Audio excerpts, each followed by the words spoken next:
Good morning, everyone. Welcome to those of you in the room. Welcome to those of you joining us online from around the world. Today we're going to be talking about maintaining ERG momentum through corporate change. So in a study by Philip Isom earlier this year, 2021 set a record for the biggest volume of mergers, acquisitions, and divestitures of any year previously. It was valued at $2.9 billion. That was a 55% increase over the previous record, which was set in 2020. And guess what? The record before that was in 2019. So this is definitely a trend that we're seeing an increase in, and probably one that's not going away anytime soon.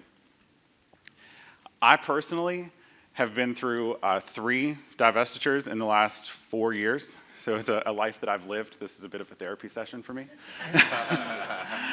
with these wonderful folks with us as well. But one of the things that we wanted to highlight was that in this environment of corporate change, resources can become challenged when it comes to ERGs. And we're focused on HR or payroll or IT or the things that make our companies operate. And we really need to also harness into the power of people, our business best practices, and our agility in a very fast-paced environment to make sure that our ERGs keep the focus that they deserve. So we'll take a minute to introduce ourselves. My name is Jason Van Meter. I use he, him pronouns. And I'm the Analytical and Data Services Learning Leader at Dow.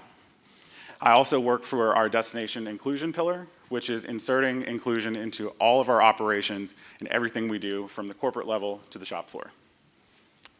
Good morning, everybody. My name is Alberto Pino. My pronouns are he, him. I'm Mexican, as you can hear by the accent. I work for Dow for the past 12 years. It has been a journey. Nowadays, I'm the global leader for marketing coatings, so I'm a chemist, as you can see. But I have a fantastic gay job. I'm responsible for the NGO relationship from our ERG GLAD to different NGOs as Out and Equal, for example. So I'm kind of the PR to make our ERG aware of all the amazing things that an NGO can offer and make it that globally. My name is Amber Maynard. My pronouns are any with respect, and I am part of the Center of Expertise at Corteva Agriscience for Inclusion, Diversity, and Equity. Everybody seems to do the acronym a little bit differently these days, and so we're doing it ID&E.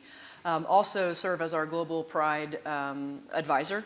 We have a global team with a few thousand around the world. So. Good morning, everyone. I'm Bradford Pollard. My pronouns are he, him. Managing Director of Private Banker at Citi in Los Angeles.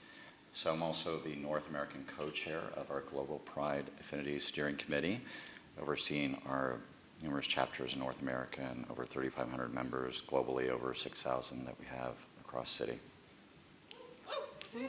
And our Citi team right up here. Citi on the front row. Good morning, good afternoon, good evening, everyone. I'm Stella Campaner. My pronouns are she and her. I'm a proud lesbian, Latina, and I'm the strategic advisor for the Pride Affinity, and I'm very proud of that too. So I provide guidance to our ERGs globally, and we have our team here from Citi. So thank you for coming today. Great, thank you, everyone. So as we start to dive into this discussion today, we're going to hit a few high points. We're going to look at the impact of corporate structure change on ERG momentum, utilizing best practices in business to guide our ERG and DEI work, leveraging individuals and teams to guide DEI excellence, and agility in a changing global environment.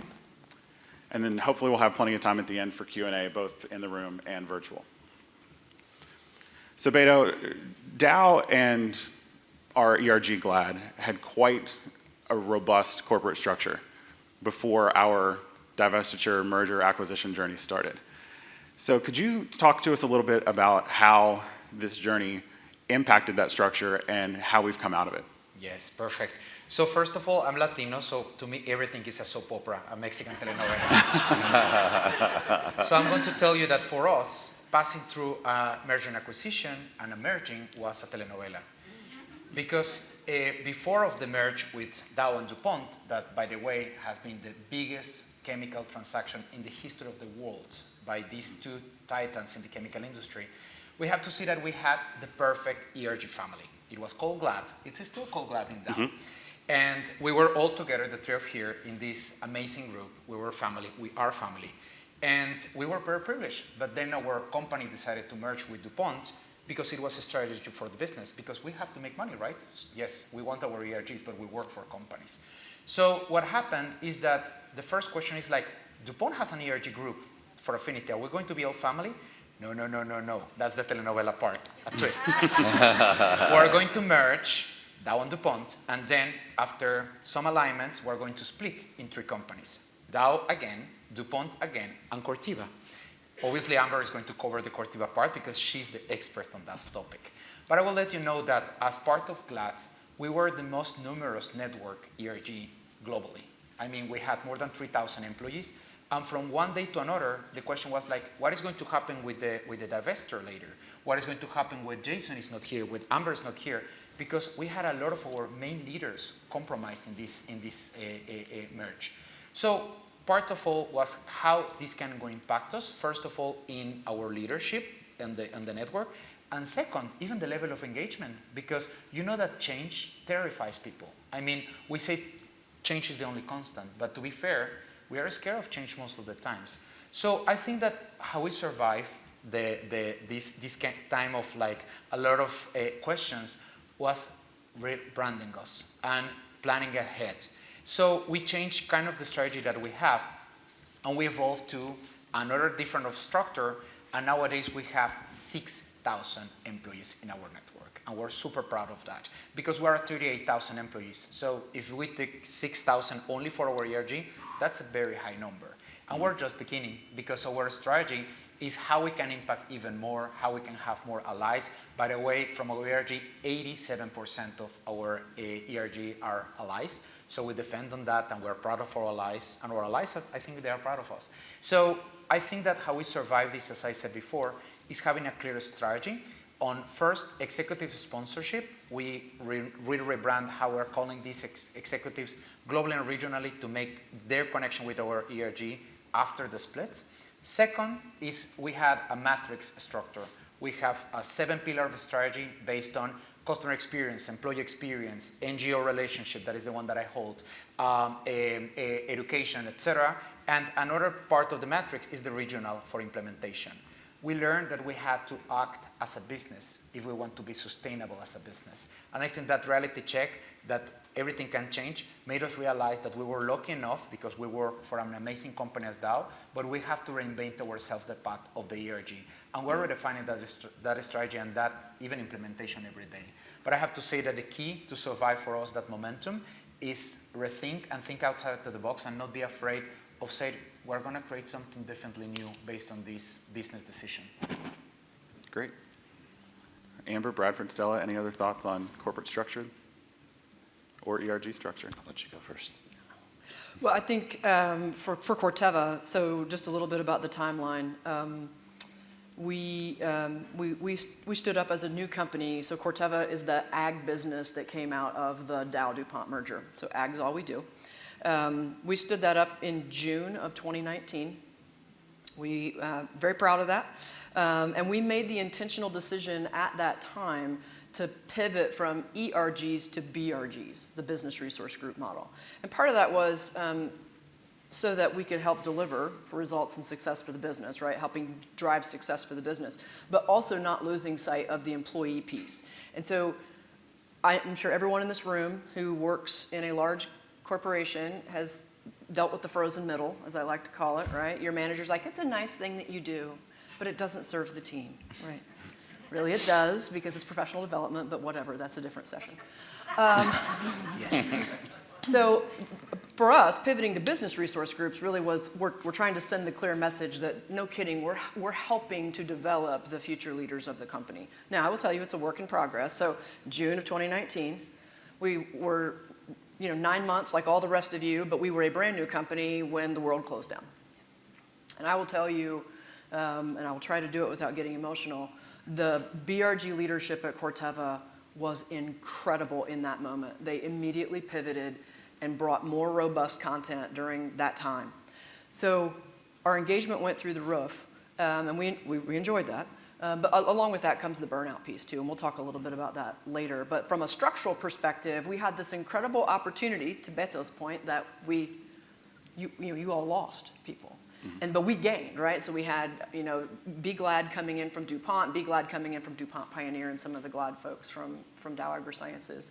And I think there was a little bit of nervousness about how everybody was going to work together. And actually, we connected here. That original group were like, we see you. We're not allowed to talk right now, but we could probably get a drink, right?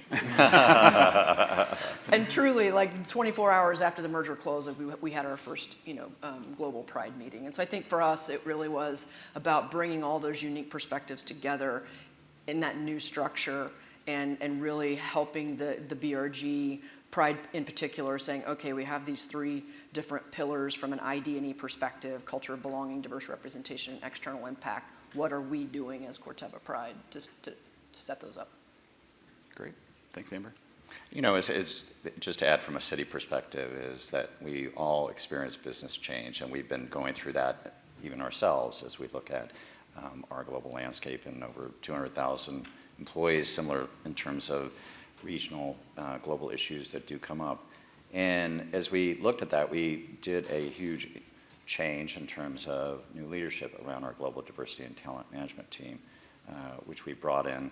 And that was important. And the reason why is to look at how do we continue moving through as changes come up? How do we build as to expand and continue to have this focus around our DEI efforts and, dealing with this corporate change as it comes up? So part of that was bringing in place this year a new Pride strategic advisor, the first time that we ever had this, new focus. And Stella, why don't you talk a little bit more about the DEI transformation that we've done this year, which will tie into some of the other comments that we're going to talk about today. Yes, and I'm very glad to be hired by Citi. I've been there for 5 or 6 months, and when I heard about Eric Irish-Brown, our Chief Diversity Officer and Global Talent Manager, and also Samantha Santos, the head of DEI strategy, I heard they were working at Citi. I said, I have to work with them because I really wanted to focus on the LGBTQ+ community. I was doing a job prior to Citi at Bloomberg for 15 years, working with nonprofits, corporate philanthropy, DEI recruiting, and I said, no, I'm going to be part of this new team. So they hired the strategic advisor team. We are a team of, I would say, 12 people. We have 9 affinities, different affinities across diversity there. So we have 1 person per affinity. So I have this wonderful gay job. So I am the strategic advisor for Pride. And what we wanted to bring to Citi is we wanted to be a center of excellence, across ERGs, across the company. And also we are developing a 3-year strategy. So right now we are working on the strategy. I'm working on the Pride, and then each of the affinity leaders are working for the other affinities. We want to be a resource for Citi, so we want to be seen as that. I have to tell, we have more than 225 ERG chapters globally. We have 9 affinities. For Pride, we have more than 6,500 members globally, which is amazing. And I have to do a shout out to the ERG leaders that are here, and also Bradford for his leadership, and each regional lead, and each of you, make my work. I couldn't do anything without you, because you keep the ERG momentum going with your passion, with everything you do, with the ideas. Sometimes you are not able to implement all the ideas. However, I'm here to listen and guide you. Also, so thank you for that. So we have some pillars that we are guided through. We have 5 pillars, so those are the strategic advisor pillars. The first one is foster a diverse employer of choice brand. Manage and develop diverse talent, foster an inclusive culture, and then the last 2 ones, they are newer. I wanted just to call out those 2, drive accountability and engage clients. So drive accountability, we're going to be speaking more about representation goals in a few, but we have scorecards for leaders, for more than 250 leaders at Citi, which is amazing. We want to make sure other leaders are accountable not only for self-ID, but also the work that we are doing through DEI. And then on the engaged client pillar, we want to make sure also we share DEI best practices in conferences like this one, partner with clients, and then also bring commercial impact. So those are the new ones that we have. Great. Thank you, everyone. So Bradford and Stella, we talked a little bit that Citi hasn't necessarily gone through the same merger, divestiture journey that our former companies and current companies have gone through, but you've had some corporate restructuring. So could you talk to us a little bit about how you've harnessed some of your business best practices to incorporate into the ERG DEI work? So I'm going to make a simple illustration. Every day, we've been here, taking out our wallet, taking out our credit card to pay for something at the bar, which I know you were at the pool last night and many days this week, enjoying libations all the time, right? And hopefully it's a Citi card. But just like presenting that to a merchant or anyone on the other side of the transaction is usually like an everyday occurrence. It's not a big deal. But, if you're transgender or non-binary, it's not the same. You can be looked at, you can be challenged, you can be questioned, and harassed in many ways. And that was something that was identified by our employees of really how do we change that? We have a number of highly recognized branded cards, and how do we help our clients, our customers, our members of the community to have their chosen name reflected on their card? So in October of 2020, we worked with MasterCard to work with them and launched as to our new chosen name feature on our credit card.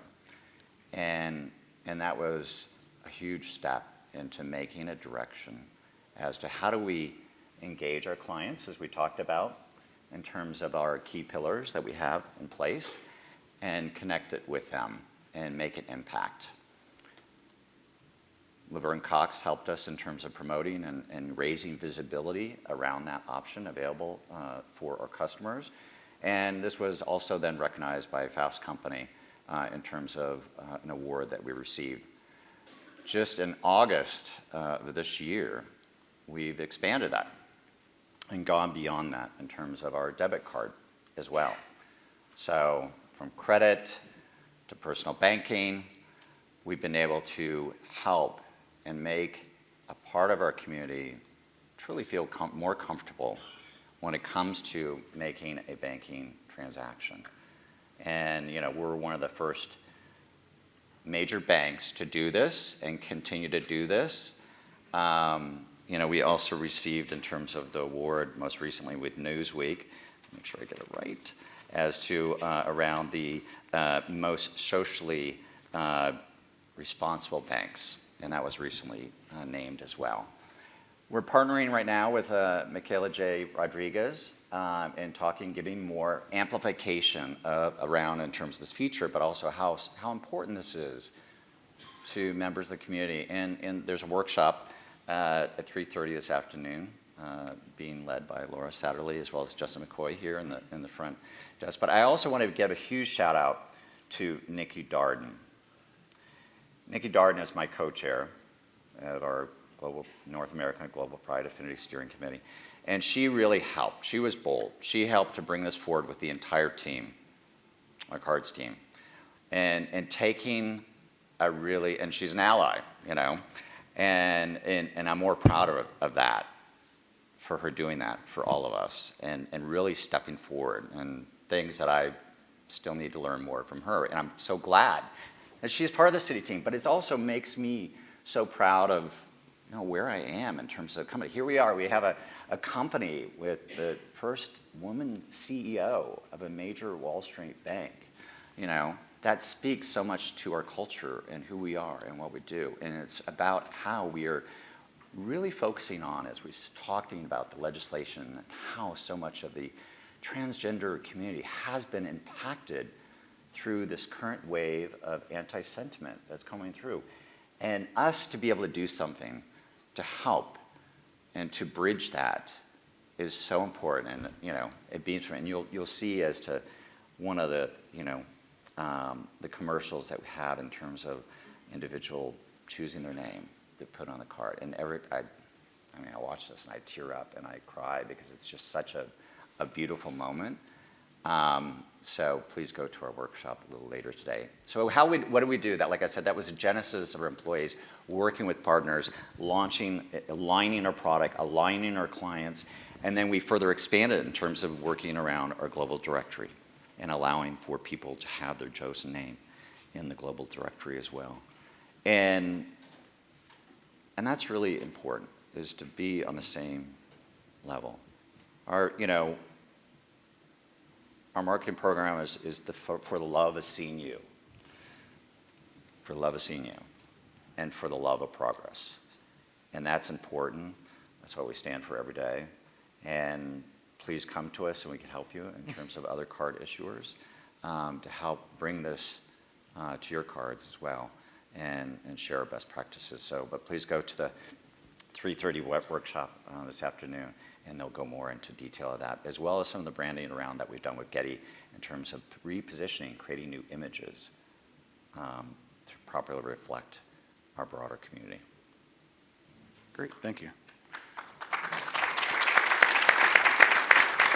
Yeah, Amber or Beto, any comments on ag or chemical business practices that have helped? Not necessarily specific to agriculture, but one of the things that I want to point out that Bradford was just talking about is the opportunity, again, going back to what I said earlier about some of our people leaders who tend to think that this is just this nice to have thing that we do for fun. That was a direct, result of your ERG saying, hey, this is something we need. How do we do this, right? And I think that is so important when we think about that's how we do this work. It's how, when we talk about external impact, that is that nexus of internal work going on with external results that really do drive people to follow and support brands that are affirming and welcoming. So I think, great outcome. Beto? Yes, and adding a little bit, obviously every company has their own momentum, to be frank. And we talked to you about how we suffered kind of a decrease in our numbers. So our reality is how we can regain that momentum with the employees. And for us, the answer was with allies. I told you that before. So for us, one best practices that we learned from here, from Out and Equal 7 years ago, was how we can have an ally education based on gamification. So we created in 2020 the Ally to Advocate program because we knew that we will not be able to maybe have a lot of face-to-face events during the pandemic. So we created this program that is like a game. You start with the basic level, and you are like a basic ally, to put it in that way. You are in that journey. Obviously, you know your level because just like the Cosmopolitan magazine, I always said, you do a survey, how good you are. And then you are from these levels, you are in the first, you're in the second, or you can be like the advocate. That is kind of our biggest level. So saying that, what we try to do is how we can engage with people that maybe, in our case, we are very different. We are not a business to consumer, we're a business to business. 60% of our people are in a plant. They don't have maybe a computer access, but they are the people that are making the change in our company because they are the ones that are impacting the communities that is maybe in a far town in Mexico or in a far town in Brazil or Colombia or India. So for us, that was kind of our way to contribute to that community impact. So our gamification goes to simple things as take a super short training, a small bite on education in our LGBT words, or it can go something as easy as, do you have an LGBT friend? Why do you don't call him to have a conversation about how is his or their life, and etc. So we understood that we had to evolve in terms of the content that we're promoting because each company has their own circumstances, and do that assessment and be very frank with yourself that coming here, you cannot copy paste everything that you see. You have to adapt based on your persona. And I think that all of us are in that journey. But I have to say that just internally for our ERG, our momentum now is how we can go even faster. So we had a design thinking past Monday to discover our 2030 vision. And we're using our marketing efforts that we do for creating new polymers. We're applying the same methodology to our ERG. It's our way to innovate in our momentum kit. Yeah, and just to touch on that Ally to Advocate program a little bit, that was launched during the time that I was not at Dow. I was with our divested companies at the time.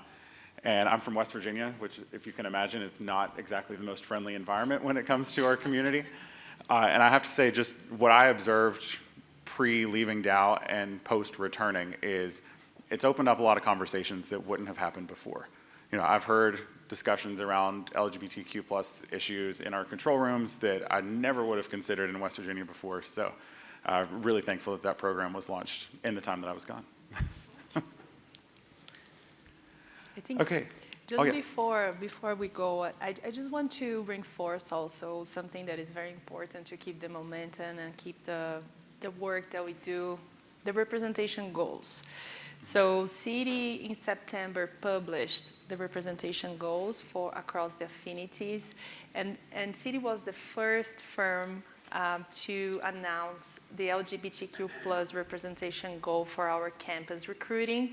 So globally, we extended to globally, we want to hire by 2025 3.5% of our campus recruiting, which is a big win for us, and it's amazing. We are very proud of that. We have other diversities also that we have, the objectives. So I can say global women, 43.5%. We don't have only regional, but also global. So we wanted to expand not only by the region, but also across affinities and globally. You can take a look later. Also, it's published, but I wanted to reinforce about if these goals are set, I'm sure we are going to achieve them. So what gets measured will get achieved, like Eric Ersbrau says. And so much important about that is around the accountability, and we're referencing 3.5% and say, wait, population is 7-10%. There's different references out there, right? The challenge around that is self-ID reporting. But we are one of the first firms to really hold that out there, put it on record, we're going to hold ourselves to that goal, and that's important, right? It's not talk, it's really part of our broader initiatives that we've done around women, which we've done around Hispanics, which we've done around blacks, and we continue to go across all of our representative communities of our colleagues. And so it's a big change, it's a big win. Because it really means a lot of us being counted and represented, right? And that's how we create change. And we hope that other firms will follow that, put your stake in the ground, be public about it, and live up and report and continue to show. Because that's how we get counted. That's how we become unstoppable. That's how we create the momentum. And put it in action.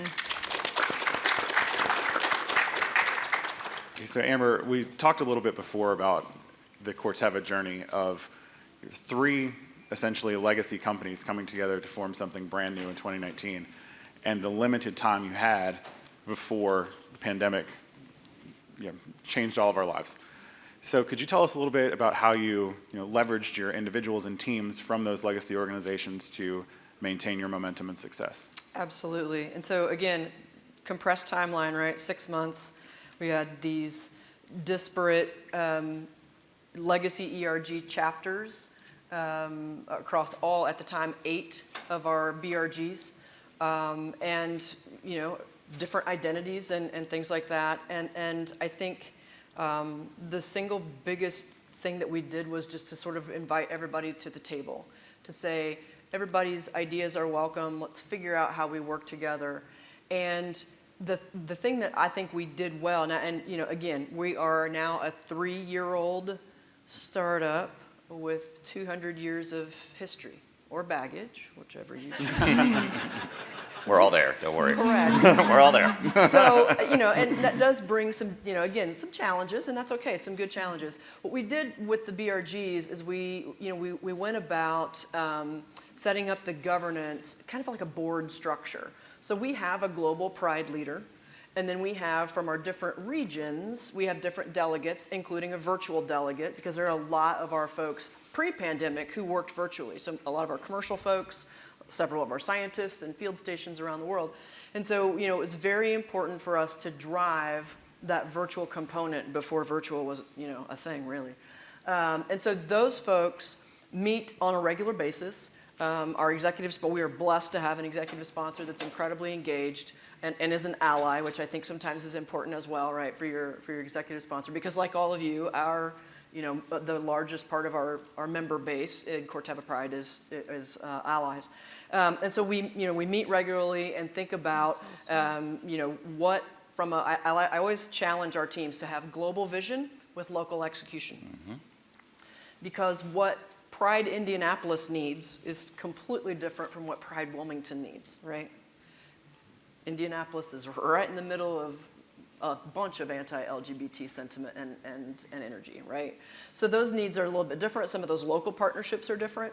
And then really tapping into that chapter or site engagement team, funneling that up to the regional delegates, so then the global team is really looking at things with a global lens, right? Because we have a small but mighty team here this year, and I'm sure they're all tired of hearing me say, remember, we have 20,000 employees, 10,000 of them are here, that means the other half are not, right? So host some meetings at a time that are not, conducive to those of us who are here, right?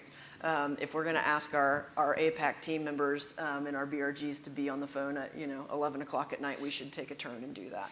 And so just, again, bringing some of those differences and things like that. The other thing that I think was really important for us to get our people to raise their hand, because I asked everybody, I'm like, I recognize that BRG leadership is usually a 2 or 3 year ride, and then we rotate it out, right? Mm-hmm.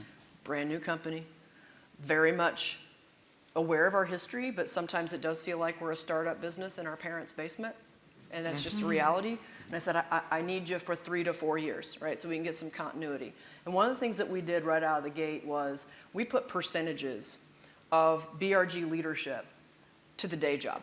So if you are a global BRG leader at Corteva, that's a conversation you have with your boss, you get manager approval, and you can devote 15% of your day job to your BRG leadership. It goes in your annual goals as your professional development goal, and that's a conversation that we have on a regular basis. Site steering team leaders, 10%, and then site steering team members, 5%. Now, it is a work in progress, again, 3 years old. And so, some of our leaders are doing that because it is still really hard to break that old behavior of, I'll get to it, I'll get to it, I'll get to it. It's volunteer work, it's volunteer work. It's not. If you are, hear me now, if you are leading ERGs in your company, have a conversation with your leader. This is professional development. Your team is going to be better. Your leader is going to be better because you're doing the work.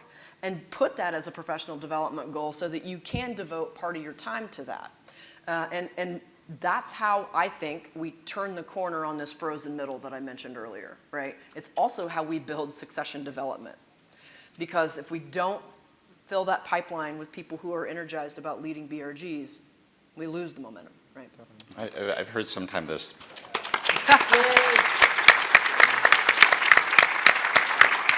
I've heard sometimes that's called a tundra. Yes. We've heard it's really hard to get the through. The frozen middle, the clay layer. The frozen middle. Yeah. And I know that I agree, and I love how you're talking about from a global perspective and how you bring it locally, right? As to, look, we're pretty well broadly segmented around the world as well, and so we've had challenges also in terms of we have business councils, we have our network chapters, and how to continue to work towards our overall Pride goals that we have. We're good in terms of always kind of repeating certain areas, but there's other areas where we need to do more work and where we're continuing to work on self-ID and in terms of gender diverse education and pronoun usage, and really as to the client connectivity and also in terms of accountability. So we formed recently last year as a new council, Pride Council, North American Pride Council. And that was really to help work on executing towards the goals and establishing new work streams, leaders, to help them in terms of raising up and leveraging individuals, and also creating new teams to create that leadership model that maybe they don't get in their regular job, and having them exercise more from a professional development view. And one of the great work streams that we developed and had through programs that we went around the world was our reverse mentoring program, where an individual out employee as a mentor is mentoring a mentee who is a straight ally. And thank you to Cassie and all the team here in terms of leading that program in North America, which we had a 3 times increase versus our other regions around the world. And with limited marketing, we didn't want to oh my God, the numbers are getting too big. We want to make sure that we're going to have success, right? We want to have success. We want to have positive outcome because we want to continue this in many years to come. And that's an example of leveraging teams. And also, a few years ago, coming here to the summit, one of the things that we wanted to work on is not everybody could be here. Not everybody can come and dedicate time to be here. And it's great that now this has gone virtual. But we were challenging before everything was virtual. And so we worked with Out Equal to develop a leadership development program for employees. 5 modules spread over 5 months. And it's based on 3 pillars. And I was so proud to kind of help and lead this and be at the momentum in Orlando to help in the genesis of developing this. But it's all around 3 pillars of developing excellence and leadership within, developing excellence and leadership with our teams, our colleagues, and then getting out there in the community and using our voice and being leaders. So we have a series of 5 modules that we worked with Out and Equal. And Isabel is amazing, as always, and leading us through that.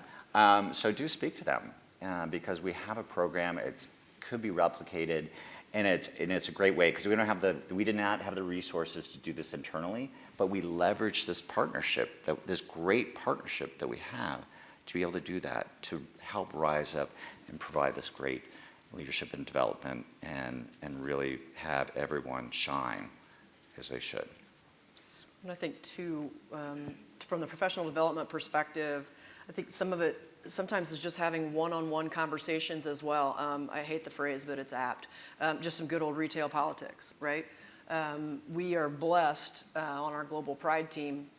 Our current virtual delegate is incredibly passionate about DEI work and has had the benefit of a series of people leaders who have recognized that and really built that, woven that into the job description, to the point that now he's leading DEI efforts at Corteva in our supply chain space. And truly, this was, there you are. I said I wasn't going to call your name Chris, but whatever. But Chris, he answered the call when the leadership team reached out to him and said, would you be willing to be the virtual delegate for Corteva Pride? Yes, absolutely. Loved the work, and was just taking it back, just kind of organically, to his team. Hey, I learned this. I'm hearing this. Here's what we're doing. Here's what we're doing. To the point that his leaders said, we recognize future leaders of the company. This is something that he's passionate about. This is something that we definitely need, right? DEI work.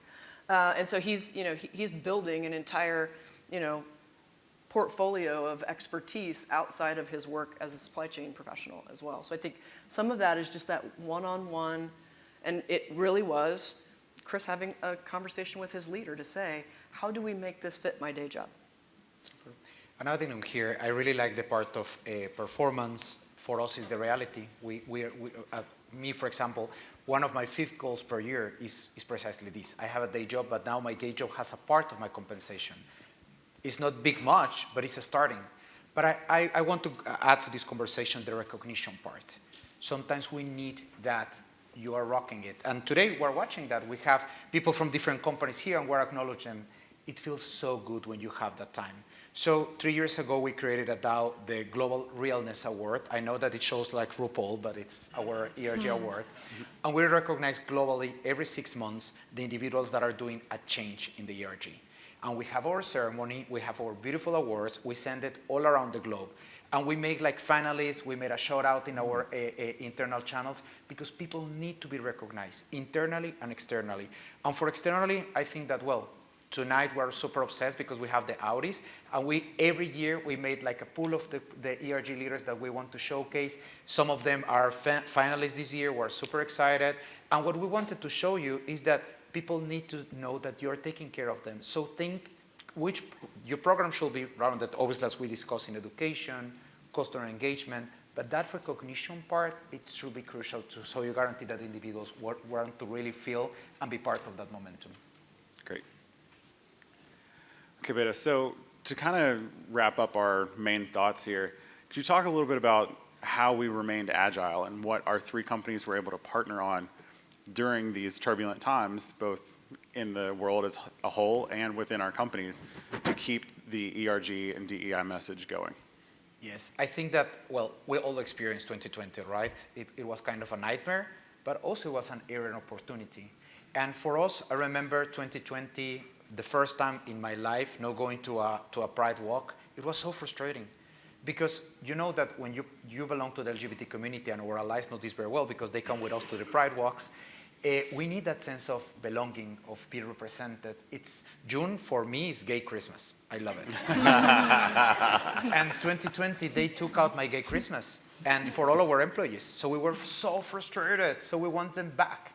So we said, what we can do if we cannot do that face-to-face activity? So we're starting to rely a lot of digital efforts. And I know that you're going to say, oh, he's going to come with the Microsoft Teams meeting. No. Because we were very lucky because we do the chemicals that we need to operate as individuals. I mean, in one normal day, you can be in touch with 30 Dow products, even though you don't know, from shampoos to toothpaste to the shoes you have to this furniture. All of this is with Dow chemical products. So we had to keep working. We had to keep going to the plants. We were very privileged that we didn't lose our team's engagement. But we could not be going to the city to do an activity because we don't want to expose our employees. So we created a global network that was called Share Your Pride inside GLAD. And we created more than 150 volunteer opportunities globally, from India to Brazil to Mexico to Canada, to guarantee that everybody can do locally with one opportunity. It could be something that maybe as simple as a donation, but some people were a little bit more and did, okay, what happens if we can go to this shelter for trans people and we make them something special with all the safety condition we guaranteed. And now in 2021, we did that again. And we learned that the agility for our individuals relies in these microspheres of our network that has this power. Obviously, we always call this that is global. We have this global approach as an ERG, and we have our values, our vision, and our strategy, as I said, with our 7 strategic pillars, but we want to transfer that to the ownership of the site. You are located maybe in Louisiana, maybe you are in Bahia Blanca in Argentina. You have the guidance about what we want to do, but you're empowered to do your own activities.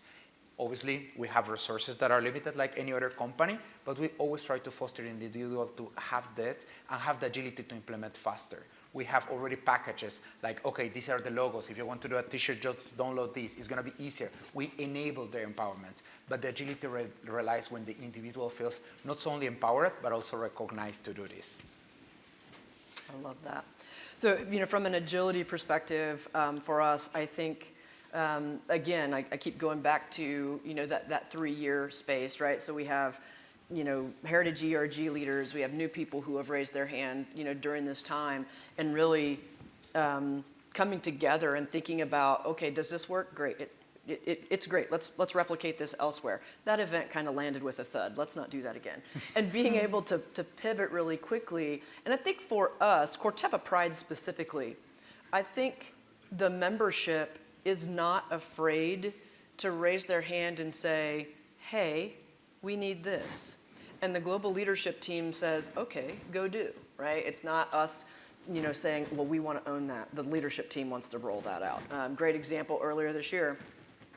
Again, I mentioned the anti-trans legislation that Indiana was experiencing as part of the wave, across the nation. But we have a critical mass of employees in Indianapolis, Indiana, Johnston, Iowa, which is just outside Des Moines, and Midland, Michigan. So right in the Midwest, with a ton of anti-legislation. And, some of our members said, hey, we don't have a trans advocacy network that's just a safe space for our people to just come together and talk. And the Global Pride team was like, okay, go do. And we're thrilled with that. They've earlier this year, they meet once a month, and it really is, and it's, trans employees, ally employees, parents who are employees that have trans kids, and it's just a safe space for them to talk. And so again, that agility of being able to say, oh, we need this. Okay, do we need to jump through a bunch of hoops? No. Are there times to jump through those hoops? For sure. But in that time, in that space, we need this safe forum for people to talk. Schedule a Zoom and go do. Yeah, I think in this, changing global environment and the agility that you're talking about is the big thing that we've been talking about at this conference is really the number of legislative matters that are just storming on us, right? Over 600 matters out there, legislative matters, over 300 or anti-LGBT, the preponderance are towards the trans community.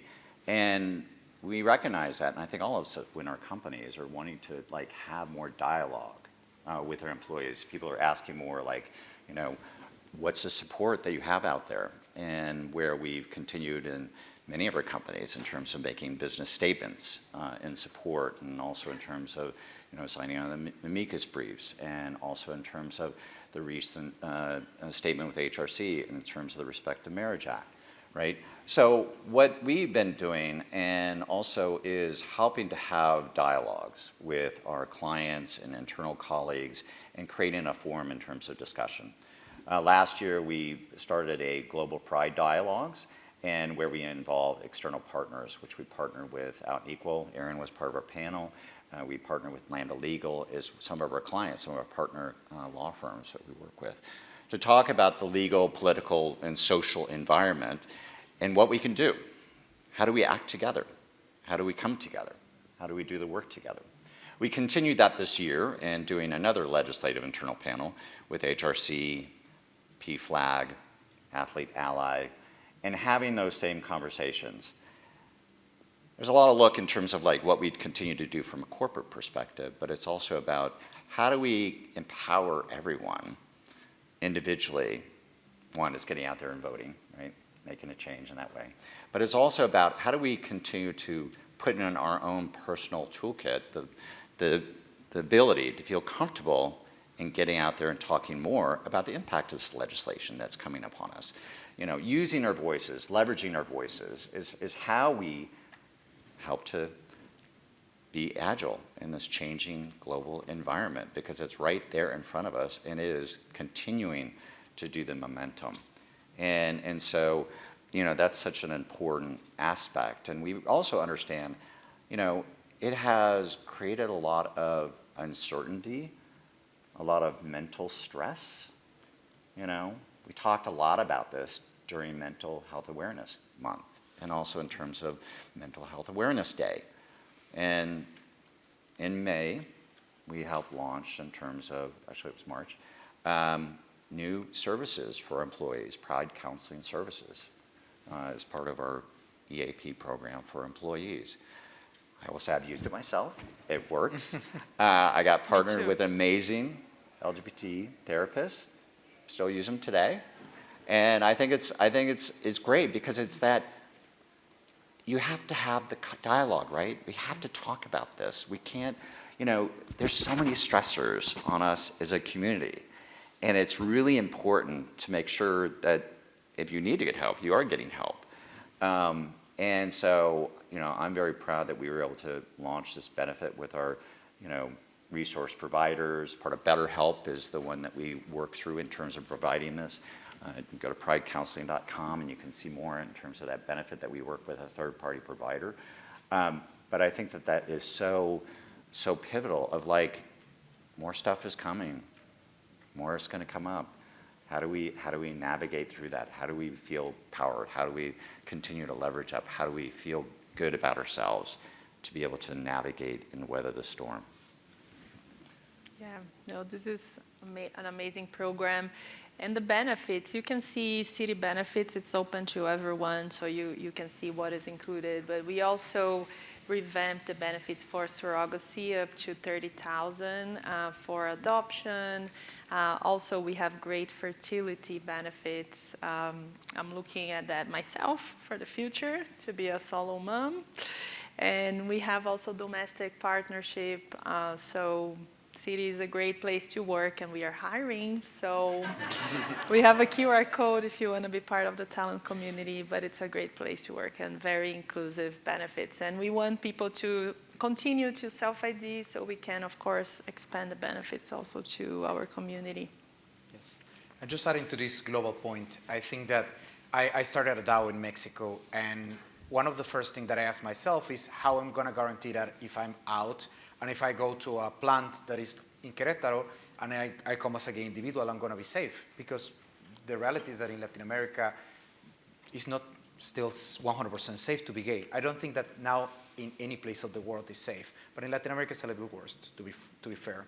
And that part of global is how your company and how our ERGs can support that. So recently, in the past months, DAO, Cortiva, and City, we signed together with Out and Equal a letter for the Brazilian elections to show that our companies will not go away from the LGBT rights. And we're going to stand and we're going to defend not only our employees and their families, all the communities we operate. That's the only way we're going to guarantee that we're heard. And when I think global companies, I expect that because we are responsible not only for produce revenue for our stakeholders, obviously that's our main purpose, but we have to guarantee that the communities that are operating are connecting with us and we're making their lives better and safer. So I'm really proud that Out and Equal is doing these kind of initiatives globally. I hope that we can have more of them. And I hope that each one of you that are in this room and watching us virtually, the next time that you see an invitation from Out and Equal to sign these kind of letters that are sent to politics in each one of your countries, you said yes. Because sometimes it's safer to be here. For example, now we're in fabulous Vegas in the States, and we feel safe. I feel safe. I know I'm with my family, but maybe one individual that they're hiring in Myanmar doesn't have even the legislation to be protected. And maybe it's working for your company, so you have to stand up for this person. Yes. Okay, in the interest of time, I think, Q&A. yeah, in the interest of time, I'm going to go ahead and pivot to Q&A. Rebecca, do we have anything from the virtual chat? We do. So hello, everyone. Rebecca York, Out and Equal staff, representing our virtual folks. Can you all share about how your Pride or LGBTQ ERGs and BRGs have also maintained connection with the other ERGs and BRGs throughout these transition processes? What have you been doing to maintain or even strengthen that connection? Yes. I can start with that. I think, I hesitate to say this, please don't throw things.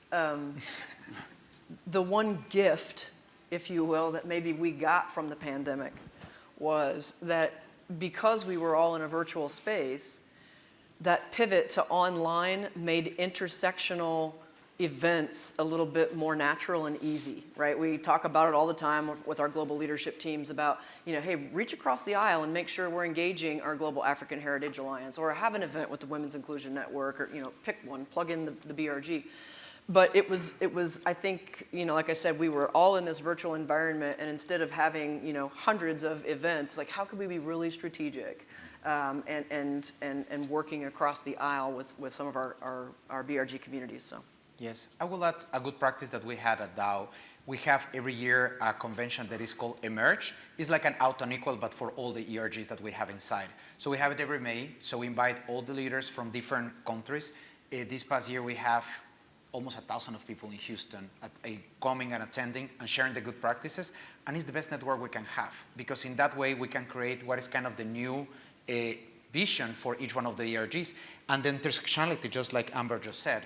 At the end of the day, I think that we're coming to a solution, a workplace environment that I want to keep to have my LGBT analyzed group, because it's an affinity club that it moves me. It makes me want a better world. But I'm so aware that I'm ally of my female friends on the workplace, or my disability, the vets that we have in the room, and creating those spaces. And I truly recommend our conventions called Emerge, because it's precisely the merging of the ERGs.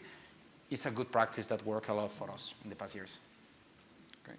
So you should talk about the intersectionality panel that we just recently did. Yeah, so we had an intersectionality panel now in October for LGBTQ plus History Month, and also it was Disability Awareness Month and Hispanic Heritage Month. So we decided to cross-collaborate, and this is something we want to do more and more across affinities. We had more than 600 attendees, watching the panel. We had a conversation with athletes, ally, Paralympics, and then one person from City also about the inclusion in sports. So it was a great way, different profiles, different backgrounds, superpowers, intersectionality, to show this cross-collaboration. So I think we should do much more, because this is a good example of, the integration. And in terms of ERG with BRGs, right now we are looking through the ERGs holistically, the structure, to be able to partner in the future with BRGs. So we need to restructure the way we do things, and then we are going to partner more. But meanwhile, we are partnering through these panels and conversations like this. Great. All right, any questions in the room? Over here. Hi, Keith Calkins, he, him from Novartis. For those of you that have self-ID programs, have you seen any disproportionate impact of restructuring on the LGBT members? And also, why isn't your goal 50% for women?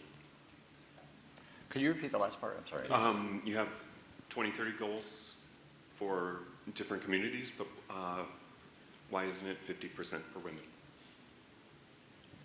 Why is 50%? Yeah, yeah. I think it's for you, right? I think, around our, you were talking about in terms of like making sure that we're having are we pushing ourselves in terms of our self-ID? Our biggest challenge has been still around self-reporting, and where we've been working in terms of new programs to push, and we've had but there's also globally challenges in each regions as to, legal issues. So, but it is part of our huge focus, and where we're continuing to drive our self-ID numbers, and also in terms of representation, and and that will help drive in terms of self-ID reporting. But it's part of our everyday, and we have ways to go where we need to be. How about you guys? I'm going to say that when you ask about self-identification, I have to say that, believe it or not, in our case, Latin America is the place with more self-identification in terms of as a company. That's very interesting. And it's not only Dow, it's other companies. But what for us is kind of a pivot moment is that the self-identification, now we're trying the conversation, we discussed this with Amber in the past days, about women LGBT identified in the self-work. I really think that if you take the numbers by the Williamson Institute, you see that for a starting point, 5% of women self-identify as LGBT when they're starting, but when they advance to their career, the self-identification starts to going down and down to down, sometimes to only 0.8%. For men, it's kind of the opposite. At the starting levels, they start in maybe 4% according to that institute, and in exec positions can be higher as 5%. So I really think that self-identification is a discussion, but also we have to understand how we can guarantee that we have this equality in terms of everybody feels comfortable in every level, and how we can have more programs to make the woman on the LGBT community to feel comfortable to self-identify, and even that advance in the organization. I'd do one last question if I were you. Yep. All right, right here up front. Oh, please wait till you have the mic. Oh. Hey, I'm Jacob Barron, he, him. I'm at AIG, going through restructuring. And so I'm wondering, how do you deal with layoffs? It might be your executive sponsor, it might be members, and so it's not, first people are dividing into different companies, but then also there's a portion, who aren't going to be there anymore. That's a great question. I'm going to say that it's not a perfect recipe. I think that what we learn based on what we experienced in the past years is that, first of all, you have to have open conversations. And again, I think that I addressed before that we tried our ERG and we think as is a business. And in a business, what do? You have to talk with the people and understand what is going to happen. In my case, for example, I was the Latin American leader at that time. And suddenly when we had all these changes, we found that we needed to have a new position that is the NGO position that I carry on right now. So that's why I started this conversation talking about the creativity. When you pass to merge and acquisition, everything changed in the business. But you have to listen to the people. You have to listen to them. What is kind of their threats? And one of the first things can be like, do I repeat it? My position is repeated. There's our leader in the same site. You have to talk with them and find interesting ways. For example, in our way, if we had 2 leaders, what we created is a COSIL. So they were working together. And actually, a lot of our sites right now have 2 GLAD leaders, that is our ERG. So don't be afraid to have this honest conversation like about what you want, if you want to keep the position, how we can guarantee that you feel comfortable. Because again, this panel was all about the ERG momentum. I always said that the ERG momentum relies on people. If they're motivated, if they feel included, they're going to want to keep working with you and they're going to keep bringing amazing stuff with the ERG. Great. All right, so that's all the time we have for today. So thank you all. Thank you to our virtual audience. We'll stick around for a minute if you have additional questions, and thank you to the panel.